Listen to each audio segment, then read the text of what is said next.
ইরানের প্রয়াত president Ibrahim রাইসির helicopter কেন বিধ্বস্ত হয়েছিল সেটির চূড়ান্ত রিপোর্ট দিয়েছে ইরান।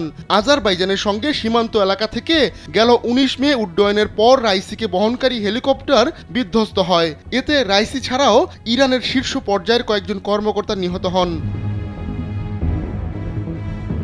ওই ঘটনার পর ইরানের শীর্ষ কয়েকজন কর্মকর্তা ইসরায়েল ও যুক্তরাষ্ট্রের দিকে আঙুল তোলে। তবে রাইসির হেলিকপ্টার বিধ্বস্তের প্রায় ৩.৫ মাস পর চূড়ান্ত রিপোর্ট প্রকাশ করল ইরান। ওই রিপোর্টে বলা হয়, ঘন কুয়াশা সহ খারাপ আবহাওয়ার কারণে রাইসিকে বহনকারী হেলিকপ্টার বিধ্বস্ত হয়েছে। ইরানের রাষ্ট্রীয় টেলিভিশন জানিয়েছে, ওই অঞ্চলে জটিল আবহাওয়া পরিস্থিতি হেলিকপ্টার বিধ্বস্তের মূল কারণ। সেলফিন অ্যাপে দেশ বিদেশের যে কোনো জায়গা থেকে অ্যাকাউন্ট খুলতে পারবেন কোনো ঝামেলা ছাড়াই। সেলফিন, আগামীর ব্যাংকিং।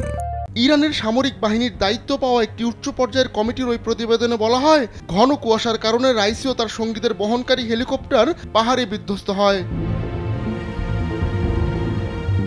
রাইসিকে বহনকারী হেলিকপ্টার বিধ্বস্ত হওয়ার পর প্রাথমিক রিপোর্টে ইরান জানিয়েছিল, এ ঘটনায় কোনো দেশ বা ব্যক্তির সম্পৃক্ততা খুঁজে পাওয়া যায়নি। এখন চূড়ান্ত প্রতিবেদনেও এটিকে দুর্ঘটনা হিসেবে উল্লেখ করা হলো।